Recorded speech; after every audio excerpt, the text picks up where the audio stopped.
I hope you are all not tired of listening to us. Now comes the most awaited moment. Most of my dear friends also, Mr. Annamalai is coming, I am coming. This is what they told. So, I request Mr. Annamalai, sir, we know that you have been awfully busy. You must have seen in the newspapers, all the Karyakartas of BJP and especially the state heads have been summoned by Mr. Nadda to Delhi. So you must be having a lot on his plate. He may have to do a lot of homework. They are going to ask him a lot of questions. He should be prepared for all that. But despite all these things, he requested us to prepone the date, and he has come here gracefully. I request Mr. Annamalai to please deliver the much anticipated, much awaited convocational address.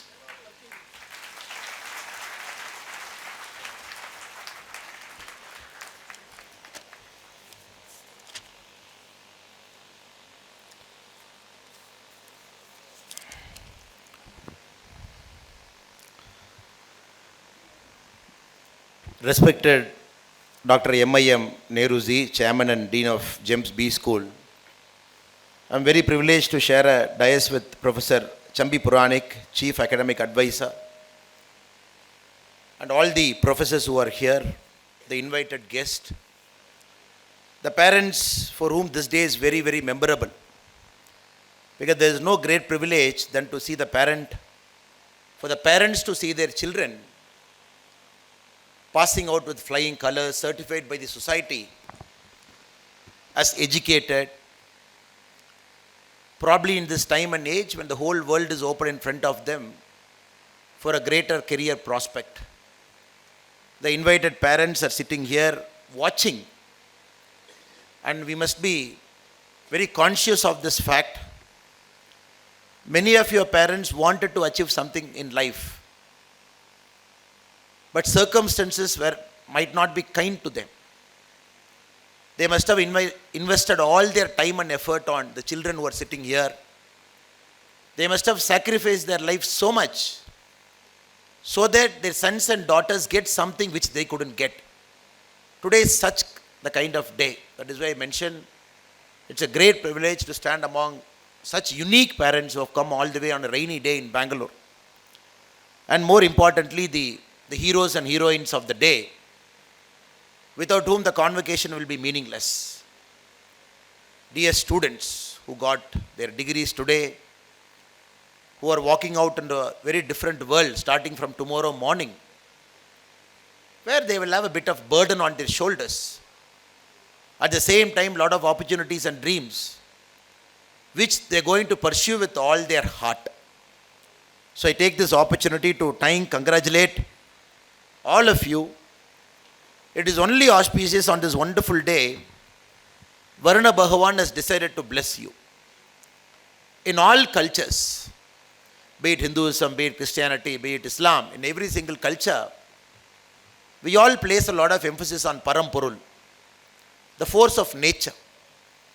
Whatever we do, the nature has to bless us. Among all the nature's blessing, Agni and water blessings are very powerful. Because water is so pure, it comes directly, it falls on your head. That is one kind of a blessing. Agni is also so pure. Whatever you put into an Agni Kundam, it has got the ability to burn everything and make it into a Bhasma. So today, all of you are privileged to get the nature's blessing, which is Varuna Bhagavan's blessing in the form of pure water. You might not remember this day now. Probably why it is happening, why the convocation is not happening in the outside lawn, why all of us are sitting in the room, why it is raining, why it has created you a slight discomfort, why some of you couldn't take a picture outside, couldn't take that perfect selfie with your parents. Probably you will realize very soon that a very chosen few, on a very auspicious day, you get a blessing of this nature. So I'm extremely delighted, more than all of our blessings, more than all of us speaking whatever words we are speaking for the last 1 hour, nature has decided to speak in form of a rain. That you should feel very privileged about. And more than that, I am extremely delighted. You are not very ordinary children. You are extraordinary people. You are extraordinary people. We are not sitting in an Indian Institute of Management or a Harvard Business School or a Stanford Business School and awarding this degree. We are sitting in the middle of children who by virtue of their blood and sweat has earned this degree. You are not very ordinary people.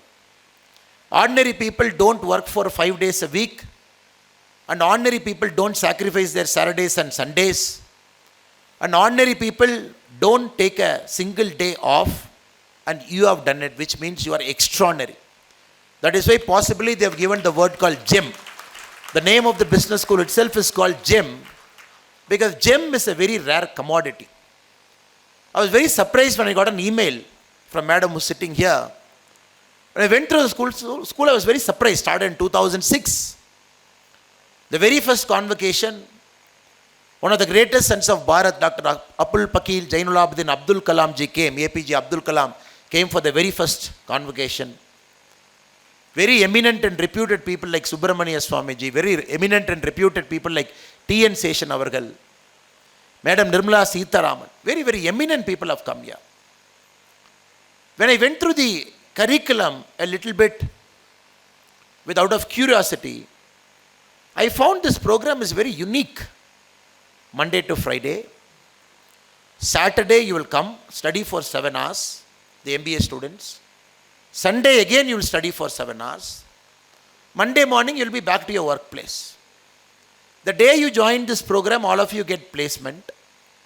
You stick on to that company for 2 years during your course period. Then again you work for 2 more years after getting your degree. So this is such a unique program. That is why all of you should feel very proud about yourself. No student sitting in any college across the world would have gone through the grind that you have gone through. You should feel extremely happy. Today is a day that is a culmination of all of your hard work. And many days you must have felt very tired. Many days your body must not be cooperating. Many days I am very sure you must be feeling like giving up. And many days I am very sure you will be questioning the choice of the program that you have taken is actually worth it. And today is the answer to all those questions. Answer to all those tiredness. Answer to all those doubts. An answer to all those misconceptions. And today, all of us are extremely delighted. Such great leaders, very well qualified leaders, they are getting into serving our country in different capacities.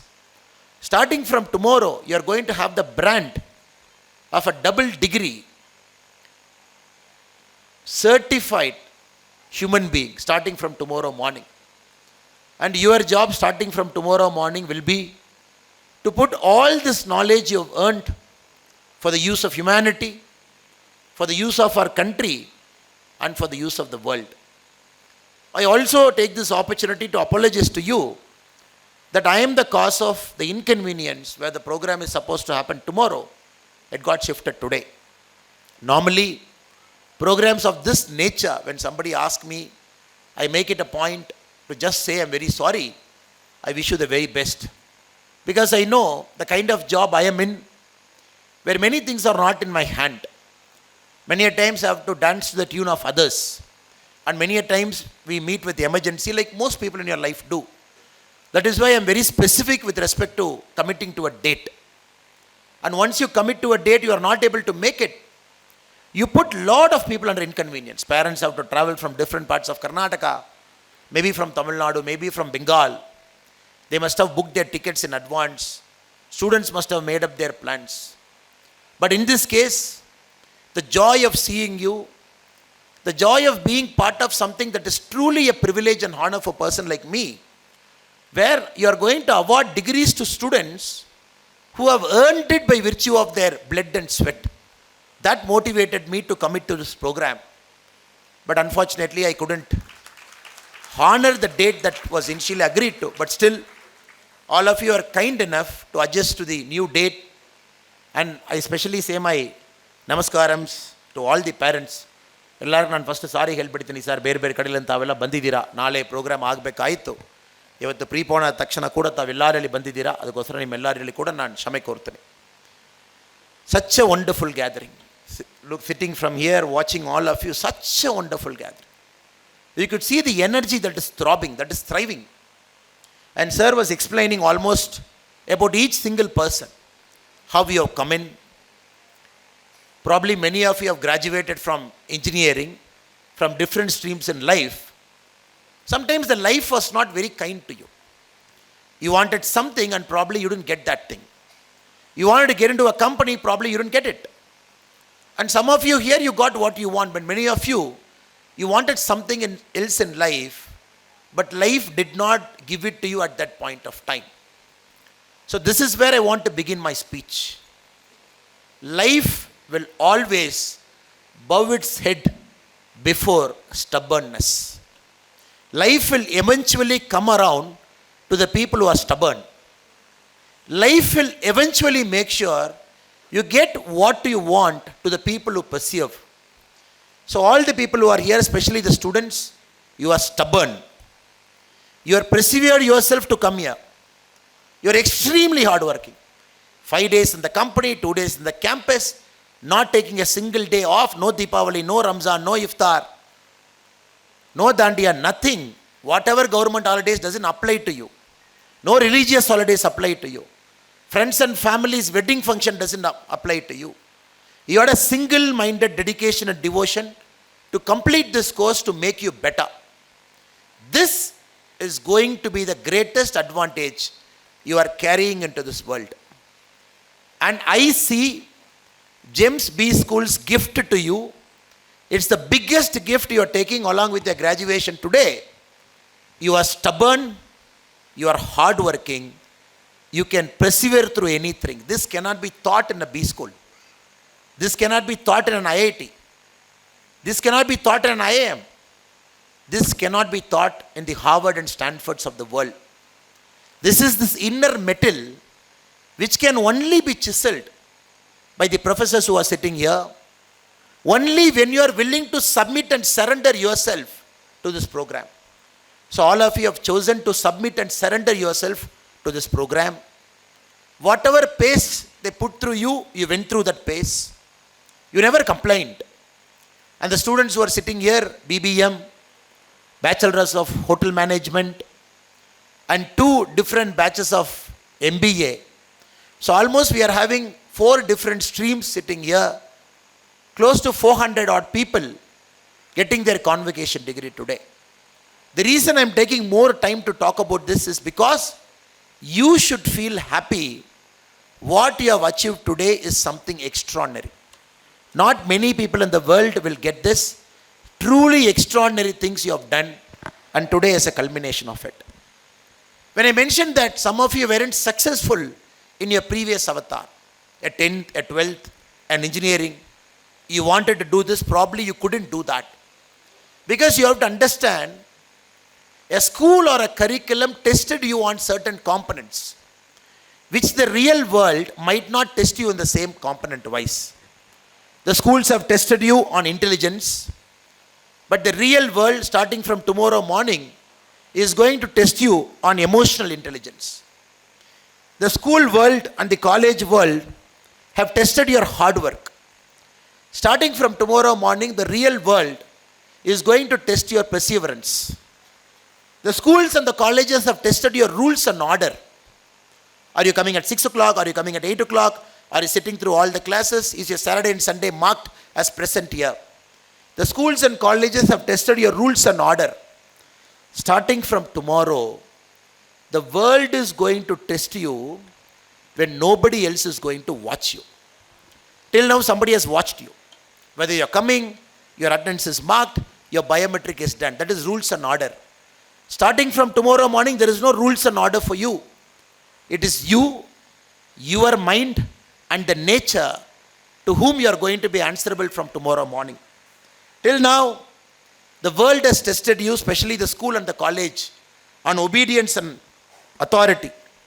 Starting from tomorrow, the world is going to watch you on how well you do with respect to collaboration and teamwork.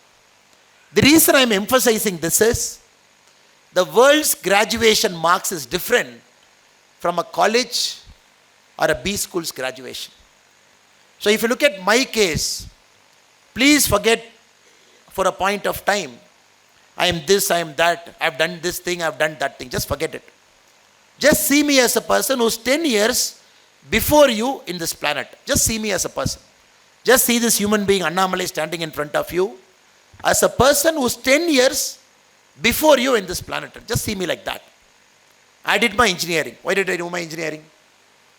When somebody asked me in 10, what did I want to do? I said 2 options, engineering and medical.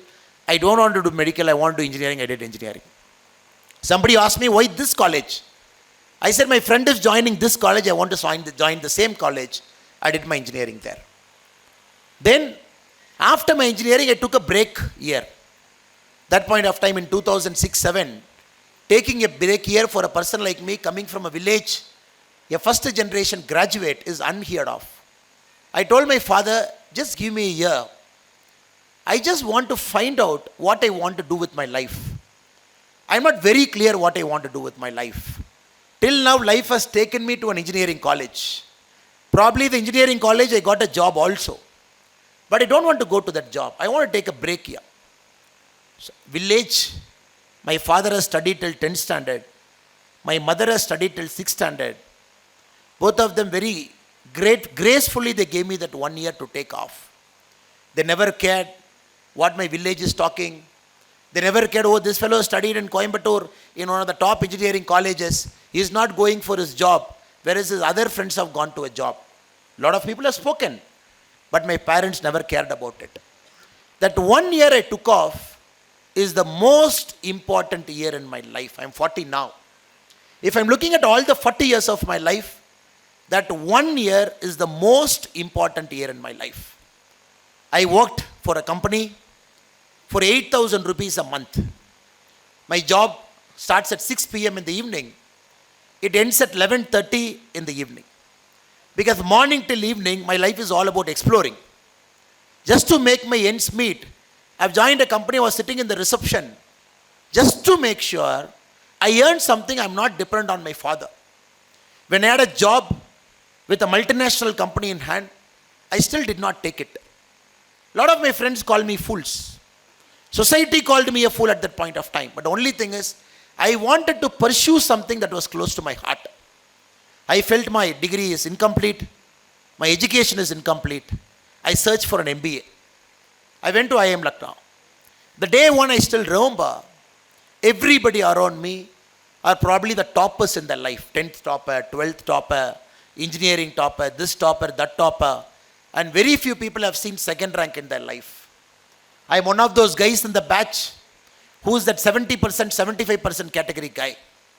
So 2 years somehow passed through IIM. The only goal I had in my life was to learn, to seek, to assimilate, to understand where the world is going. Again after MBA, when you are graduating like this, I was one among the few guys sitting in the graduating batch 2010 without a job in hand. Because my civil service interviews was 6 days after my convocation. To the day of my convocation to the civil service interview was 6 days. I gave my prelims and mains both in my MBA time. I used to attend a class, prepare my civil service simultaneously.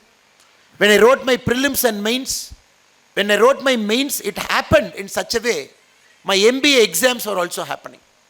I convinced my registrar, I convinced my dean, I will write my mains exam in the afternoon and morning, and I will write my MBA exam after 8 o'clock in the evening as a special permission.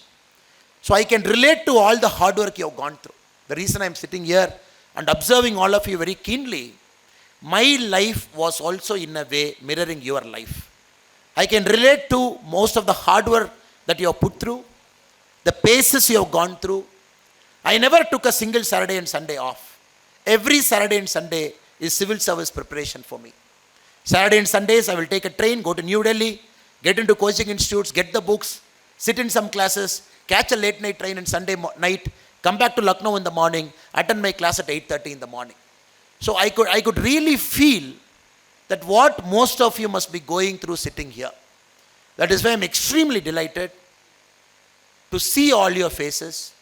I am very, very sure all the hard work you have put will be worth it.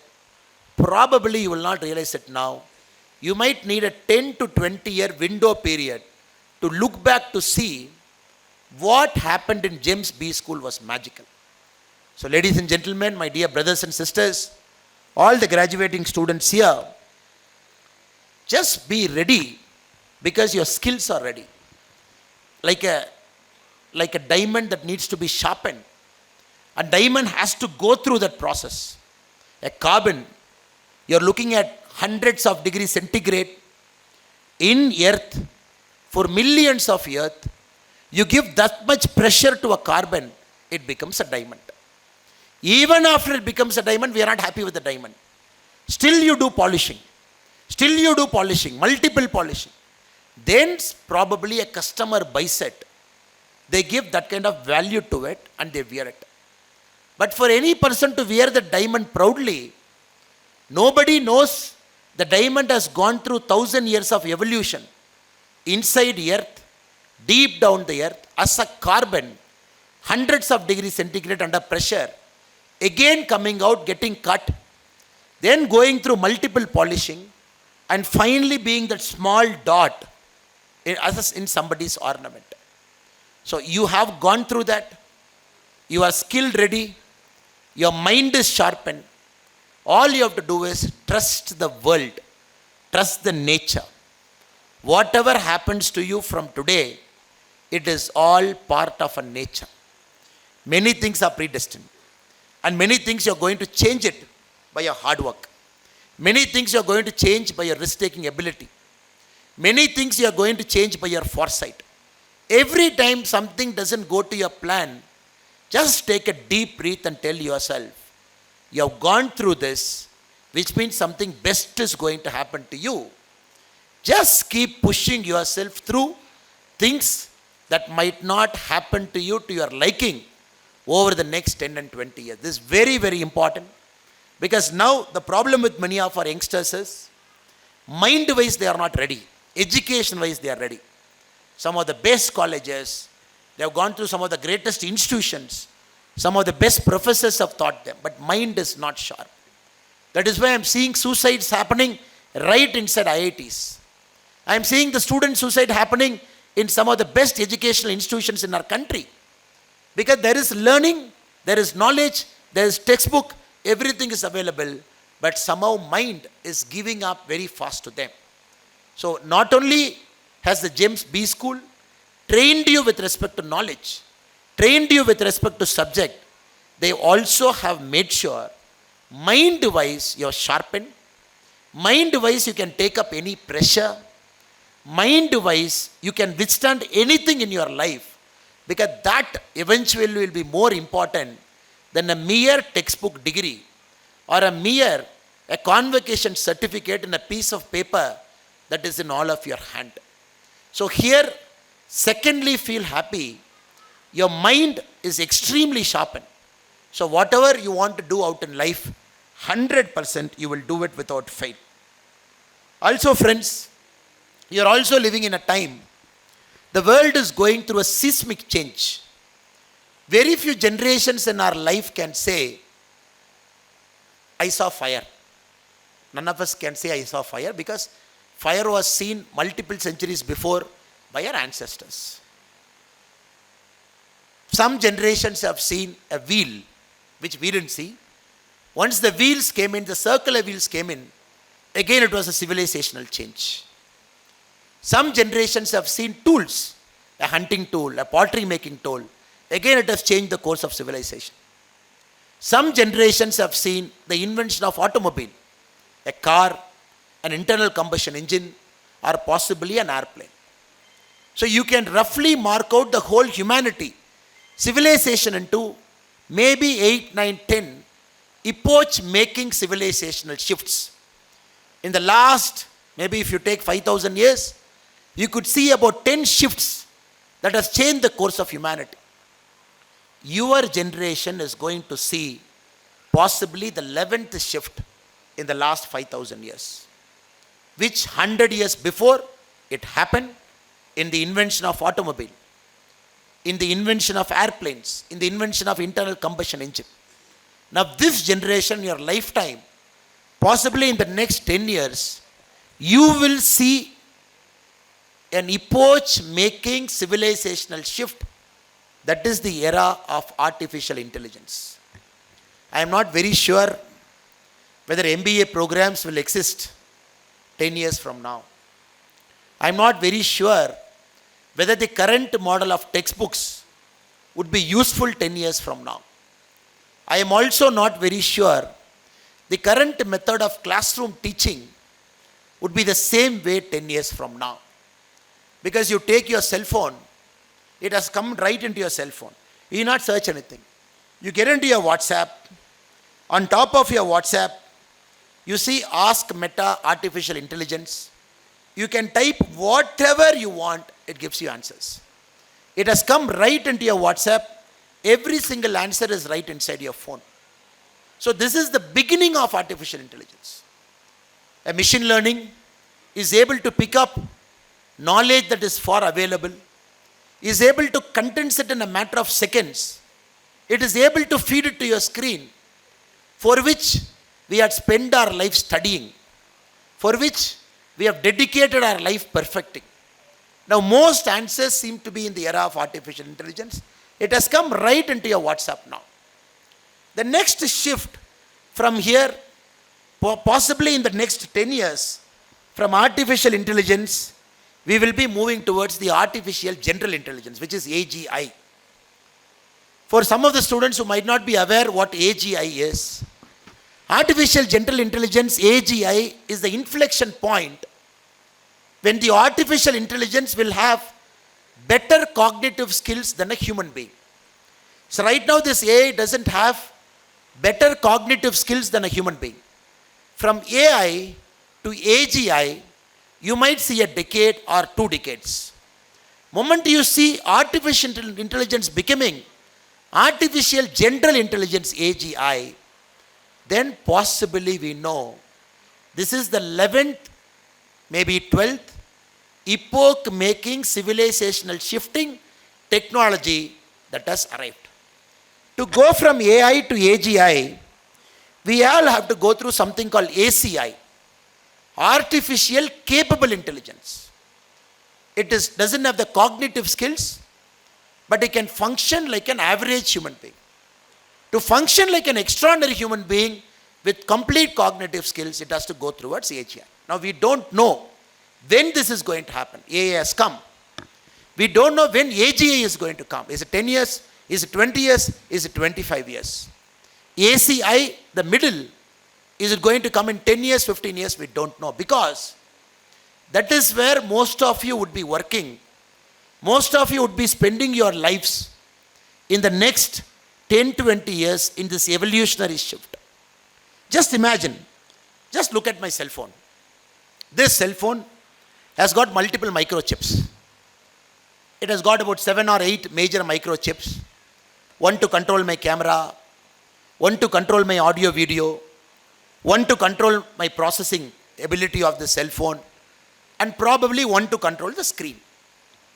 Now can any one of you tell me, the one microchip, if I take one microchip in my cell phone, how many transistors are inside that microchip?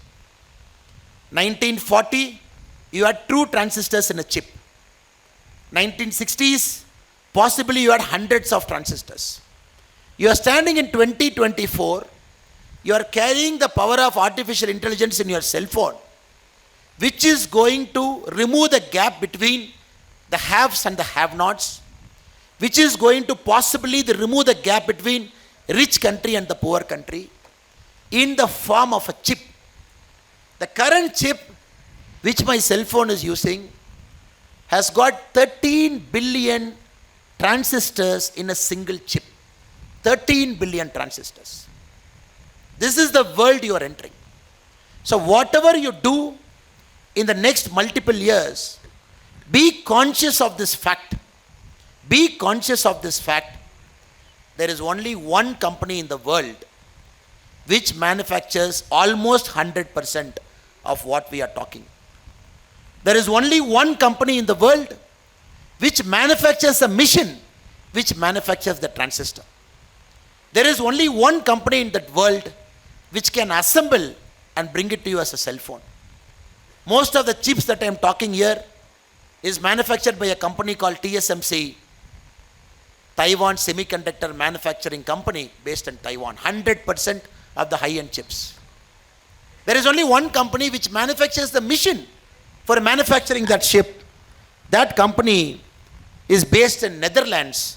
It is called ASML. Only that one company, the costliest technology company in the whole of Europe, which manufactures that machine. It is this Apple which has got the capacity to assemble that processing power. The reason I am giving you this as an example is, this should be an inspiration to you. MBA is a general program. All of you read general things here. And very little specialization happens.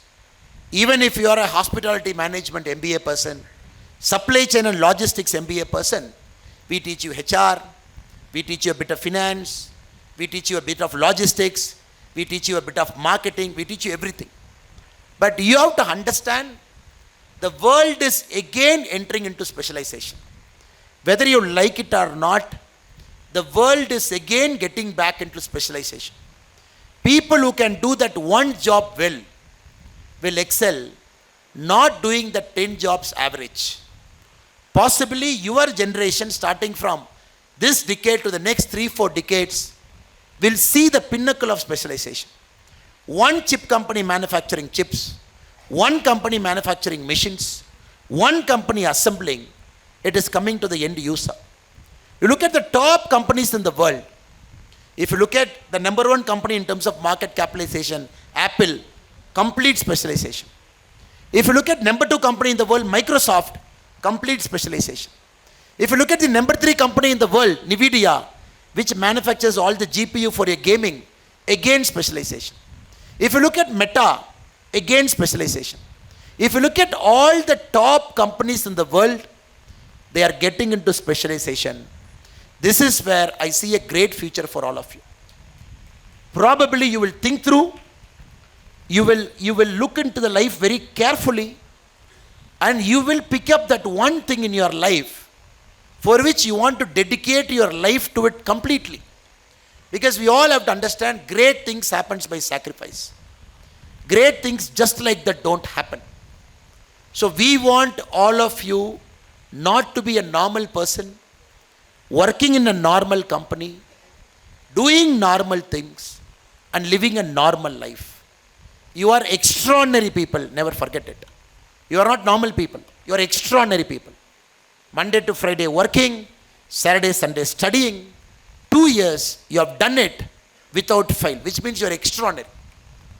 Extraordinary people need to do extraordinary things. Extraordinary people, the world will not accept if you do normal things in your life.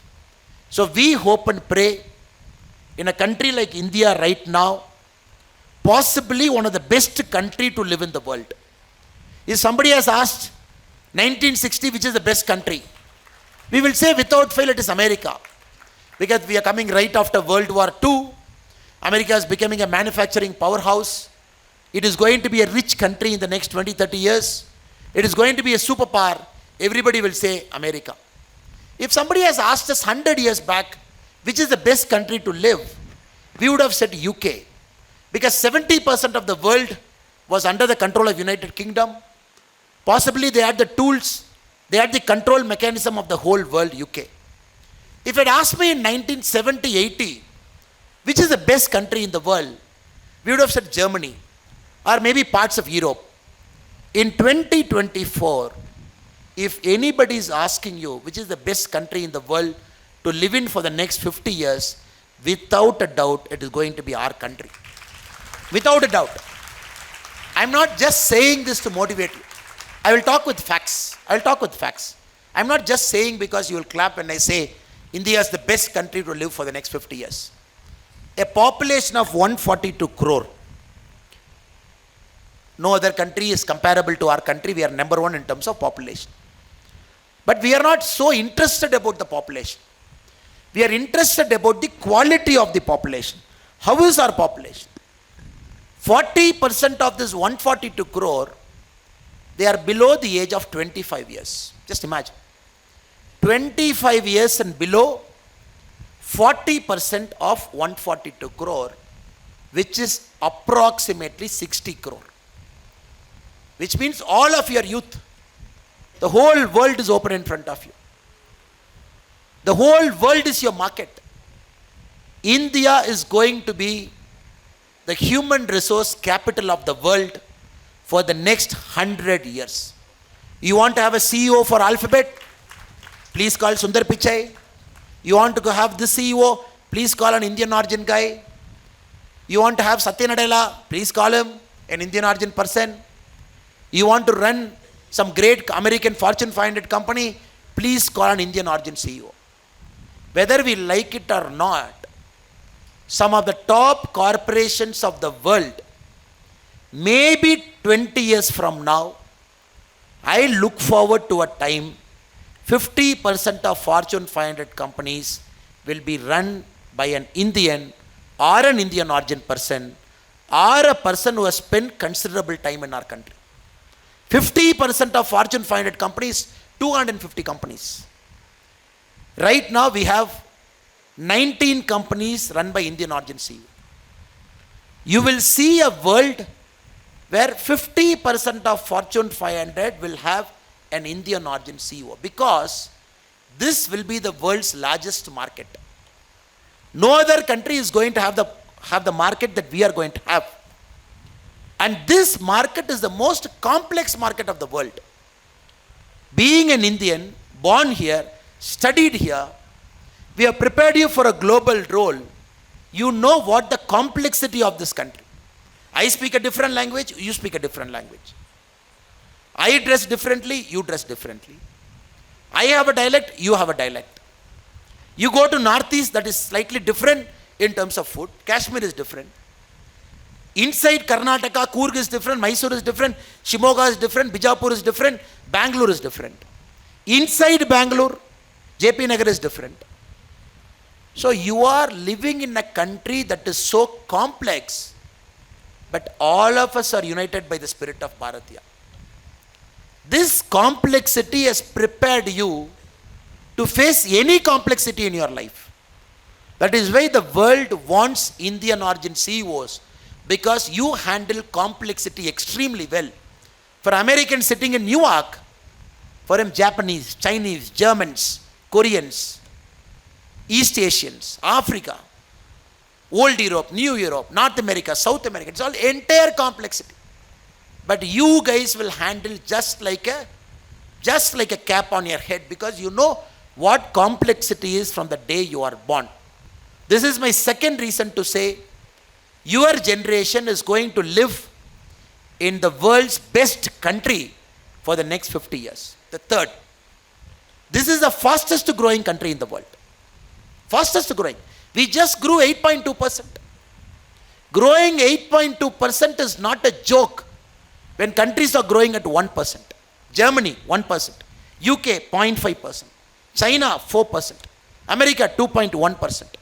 The G20 countries as a whole, 3.2%. Japan, less than 1%. In this era, Bharat is growing at, we just finished 8.2% growth. Because the labor, the skillful labor, the management, the people whom we have here, all of us are so hungry. We want to achieve something in life. The whole of India is hungry. This is my point number 3, to say why India will continue to grow for the next many, many years. We are at $4 trillion now. We just have to catch Japan. We have to catch Germany.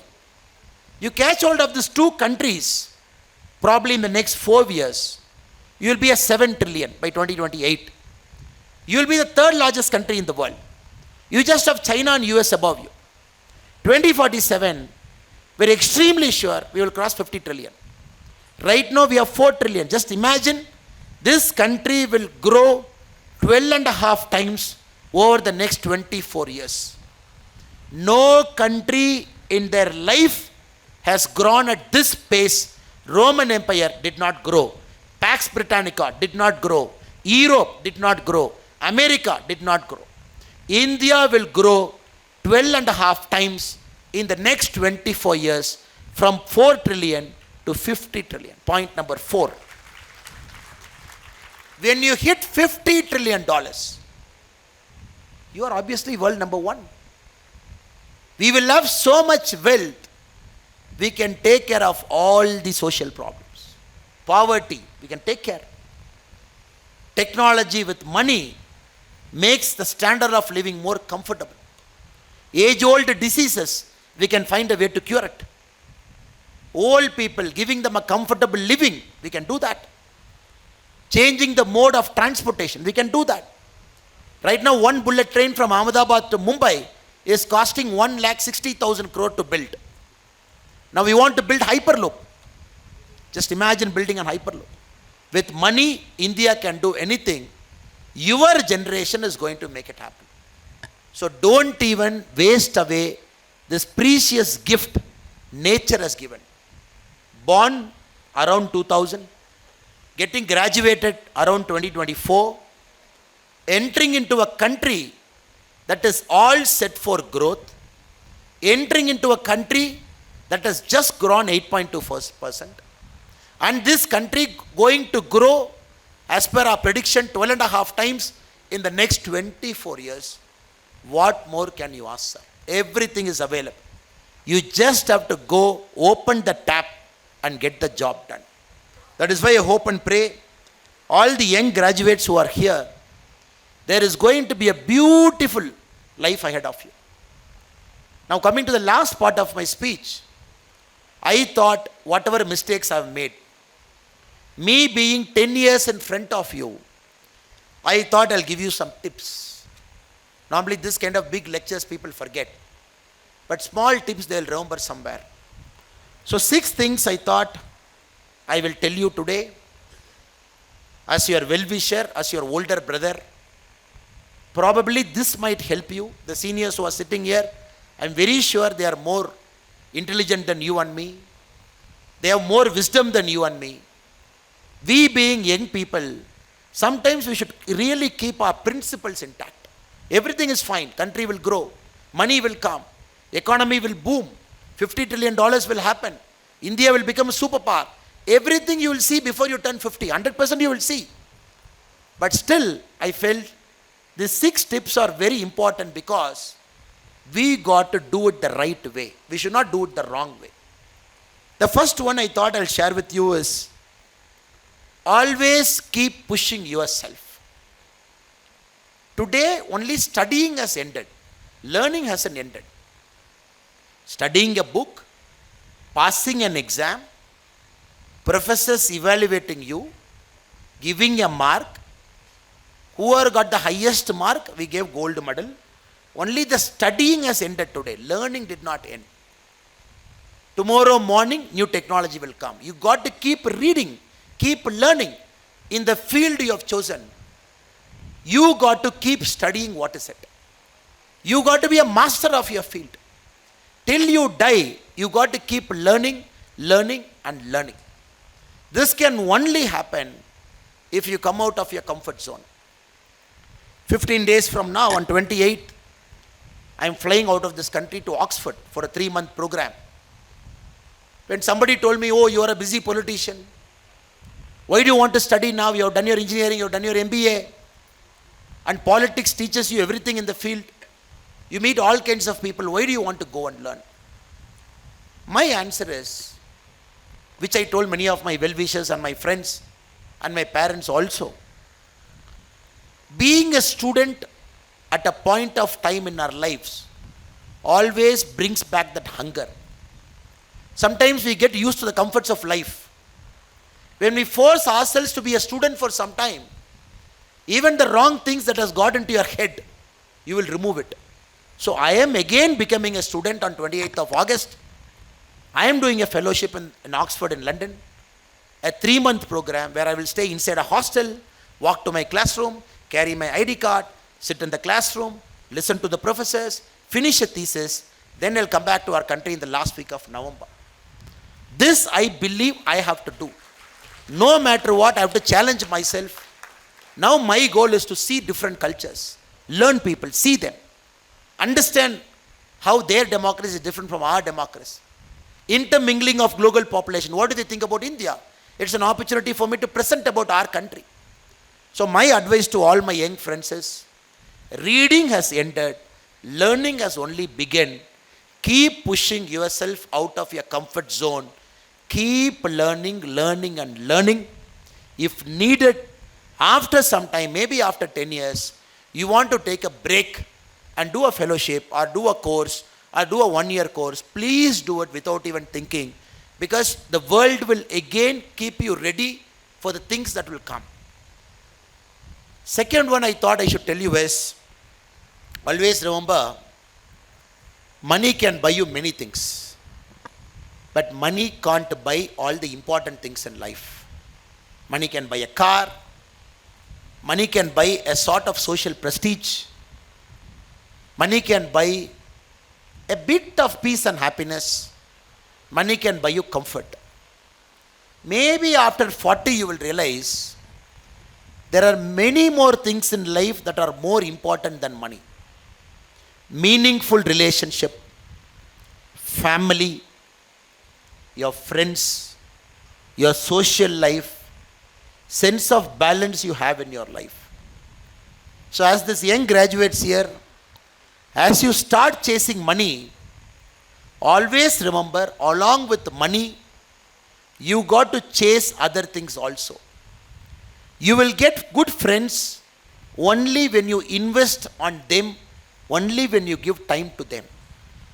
You will have a meaningful relationship only when you are available to your parents, only when you are available to your children and your spouses. So these are very, very important to you in the next 10, 20 years. You will become busy. You will be big guys in an organization.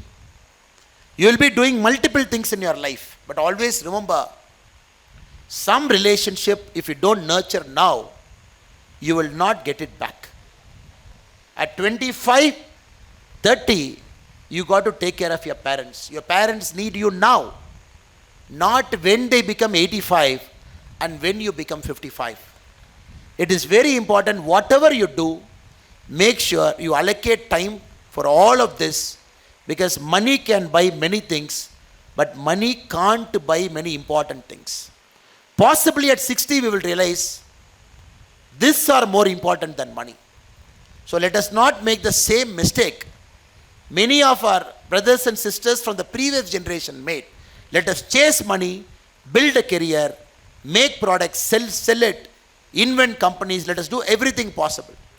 Take time out to breathe. Take time out to see the nature. Take time out to see a beautiful sunrise. Take time out to sit with your parents and drink a cup of coffee. Take time out to go to your friend when he or she needs you. Because giving, you will get it back eventually. I am very, very sure the young graduates here will consider this also in your busy lives from now on. Third thought I thought I should share with you is, always keep a hobby. When somebody asked Abhinav Bindra after the Beijing Olympics, now what? You won a gold in Beijing Olympics. The last shot Abhinav Bindra shot in Beijing is 10.8. Normally in a rifle shooting, you have 7, 8, 9, 10. But in Olympic shooting, there is no 10. There is 10.9. Perfect of perfect. The middle of bullseye is 10.9. 10.8, 10.7, 10.6. There is 10. So Olympic is such an accurate sport. The Olympians don't go for 10. They go for 10.9, which means the middle of middle.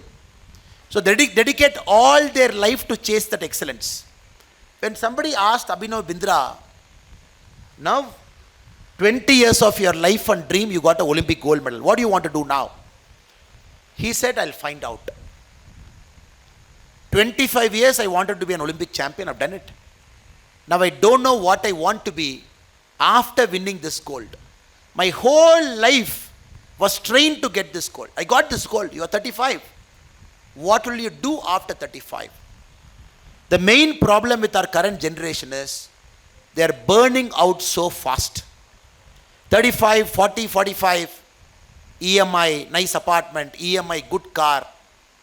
We are earning well enough to do 2 foreign holidays in a year. We are earning well enough to have a certain social standing. When you talk to your colleagues at 45, 50 years of age, you ask them, they say, there is some emptiness in their heart.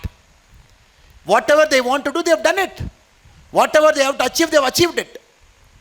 They have done great things. Unicorn, at 37, the youngest billionaire from Bangalore, Nikhil Kamath, 37 years, $3.8 billion, all done, dusted, all done. What will you do at 50? What will you do at 55? The thing we have to learn from all our great people sitting here is, we have to age gracefully. It is not a great thing to say, I am great at 30. No.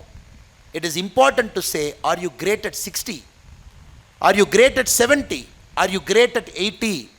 Are you great at 90? Are you great at 100?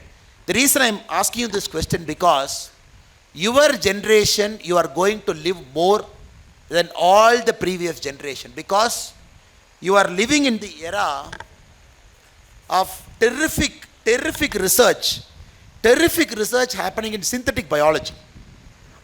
Google has put thousands of crores into synthetic biology. Stanford has done pioneering research. How to extend your life. How to make sure the telomeres on top of your cell, how we can minimize the damage for the telomeres so that your longevity goes up.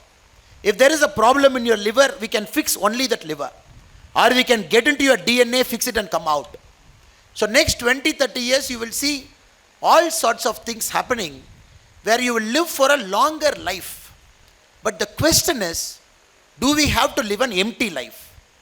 After 45, after 50, should our lives be empty? How we should live with our grandchildren? You and your wife, or the lady here with your husband. So both of you should hold your hand each other and live gracefully till 85, till 90. That is life.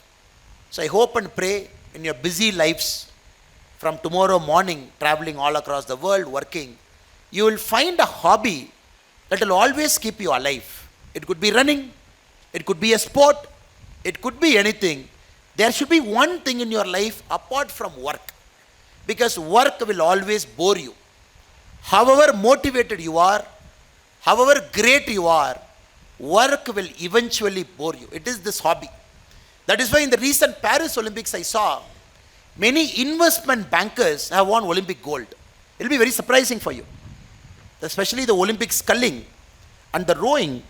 Some of the top investment bankers of New York, who run $1 billion funds, who earn $20-30 million a year, they won an Olympic gold because a sculling or a rowing is their passion. A horse dressage is their passion. Show jumping is their passion. There is a job, there is a life, but they never allowed their passion to die.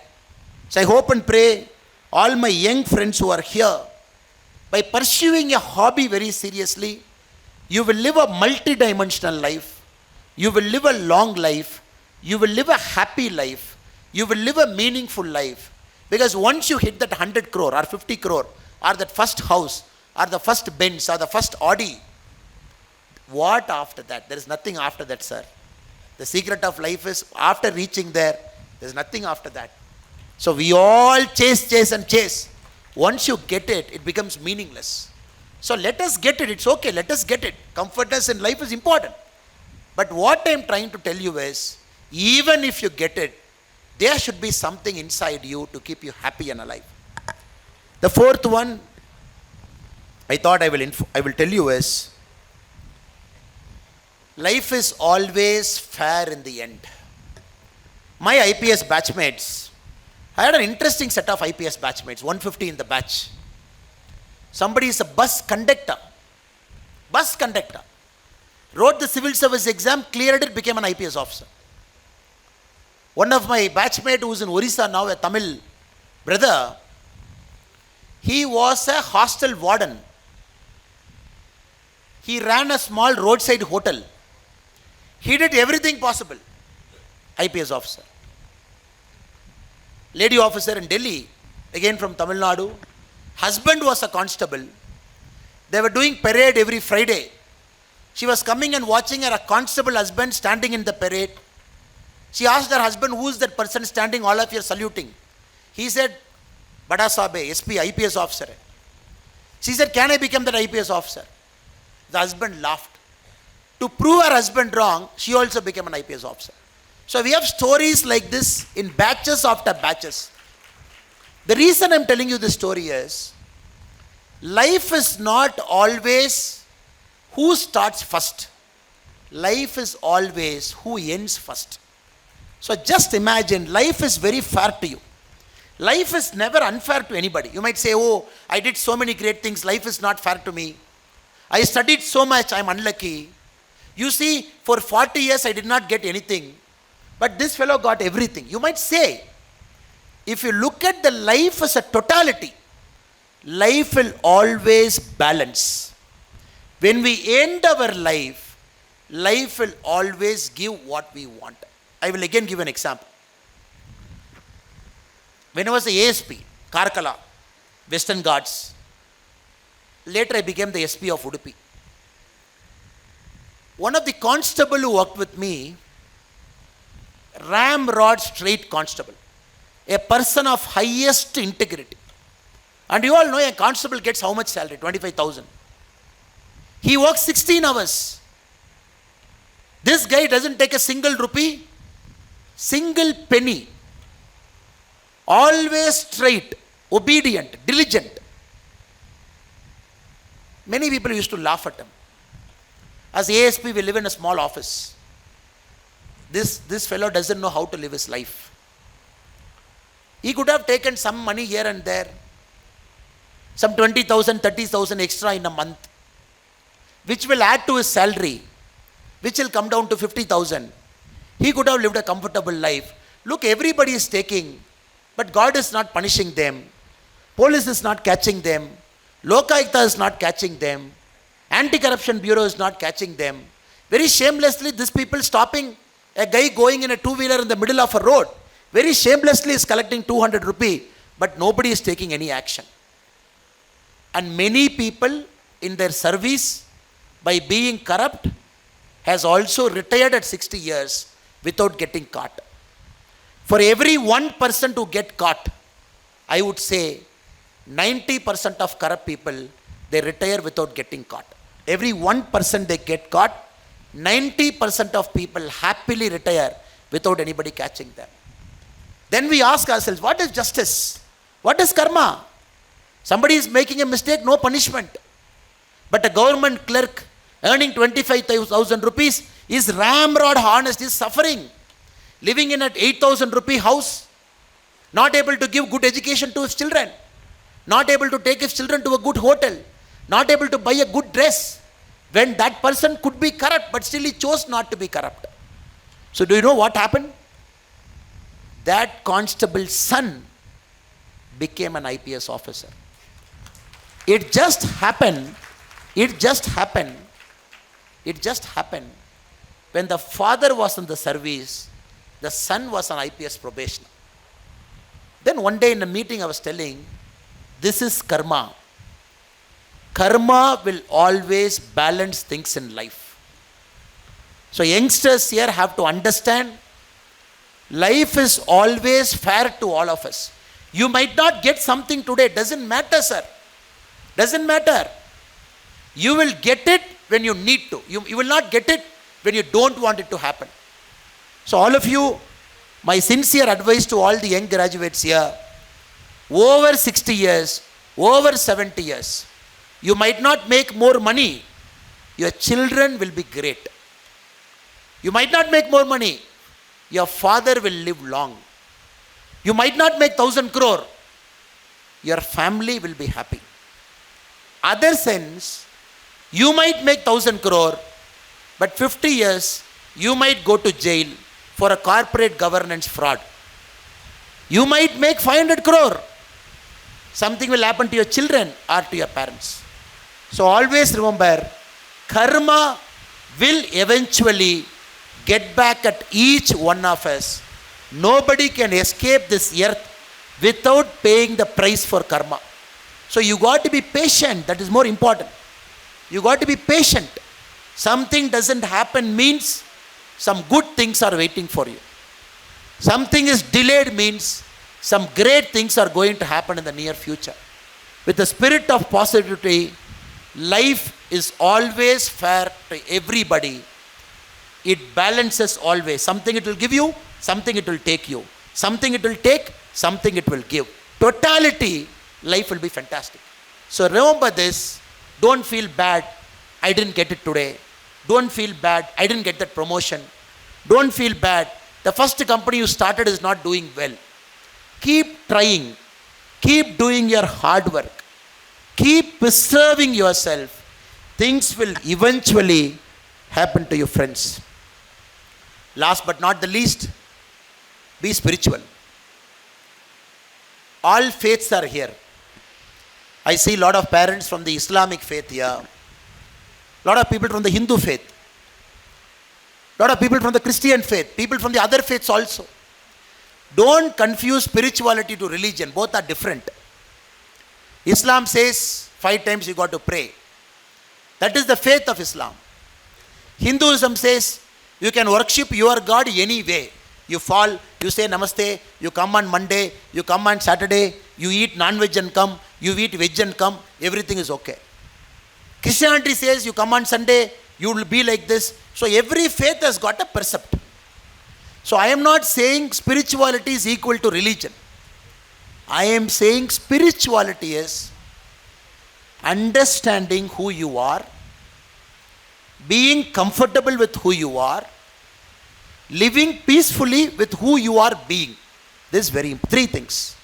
Understanding who you are, being comfortable with who you are, being at peace with who you are.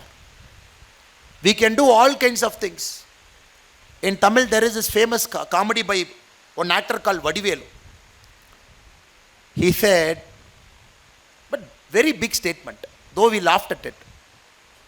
ஒரு மணி நேரம் சும்மா உட்கார்றது எவ்வளோ கஷ்டம் தெரியுமா? He said. Sitting 1 hour idle is how tough. Because we are not able to live with ourselves. We are so distracted by cell phone. We want to watch our cell phone. Even no WhatsApp message, we still want to open your WhatsApp message, see and close it. No message in Instagram, nothing is going to fall.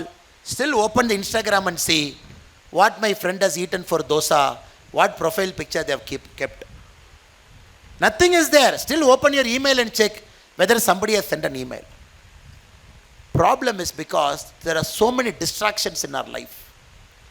Spirituality teaches you to live with yourself comfortably. Yoga, please do. Meditation, please do. You want to do extended namaz, please do. You want to take a good pilgrimage, please do. You want to hike a mountain on your own, please do. Spirituality you will only realize when you push yourself. When you are an ordinary person, you will not realize spirituality. An ordinary person has to push himself or herself to realize spirituality. It has to be a yatra. It has to be a surrender. It has to be a fasting. It has to be a penance. Only this will kill your ego. Only when your ego is killed, spirituality is born inside you. Till the ego is there, spirituality is not born. We can go to temple, that is just a drama. We can give 500 rupee in the Archaka's plate so that he will make you to stand first and give you the first prasadam. Useless. You can go to a temple, I can give you all Mala Maryada as the VIP. Total nonsense. That is not spirituality. That is a bogus spirituality where we are telling everybody we are also doing namesake spirituality. Spirituality is surrender. It's penance. It's pushing yourself, hurting yourself. Doing a yatra or a journey where you are going to see your extreme limit. I hope and pray all of you here you will get that opportunity in your life. My Islamic friends, when you get the opportunity to go to Mecca, Medina, please do it. Very strenuous spirituality, go do it. You will realize who you are as a person. My Hindu friends, if you get an opportunity to go to Kailash, Kedarnath, Badrinath, strenuous, push yourself, please do it. Sabrimala, do it. My Christian friends, you want to practice this Lent properly, you want to practice your Christmas properly, please do it. My Jewish friends, you want to practice Sabbath properly, please do it. That is why our forefathers have beautifully kept spirituality in each of the religion. But we are not able to differentiate between spirituality and religion. So my sincere prayer to all of you is, you will keep pushing yourself, keep going outside your comfort zone. You will understand money can buy many things. Money also can't buy very important things. You will understand life is not at 35, life is at 75. If you want to be alive, young, even at 75, you got to have a hobby. And my young friends, you will understand life is always fair in the end. Karma will catch up with us. Eventually, we all have to pay a price to karma. None of us will escape. So let us live our life the right way. And my young friends, I am very sure you will also understand your real awakening begins only when your spirituality opens inside. I hope and pray you will not confuse religion and spirituality. You will discover your spirituality inside, where the true meaning of your being you will realize, and then you will live a very happy, comfortable life. Just to end, I am not sure how much of my speech made a sense to you. I am in my last 2-3 minutes. How much did I really connect with you? I am only trying to emphasize you are special people. You are extraordinary people. You are not normal people. Which means your achievement will be extraordinary. I can take a piece of paper, I will write it down, come give it in each of your hand. If it is not happening, after 10 years you can take my property. So all the B school students who are here, because you are special. 5 days work, 2 days studying, sacrificing your life, which means you will achieve greatness in your chosen field. So that is a given. We all want you to take risk. It is given. You know you will achieve great things in life. Please take risk. Please take risk. I am begging you, please take risk. Start a company, take risk. Travel somewhere, take a risk.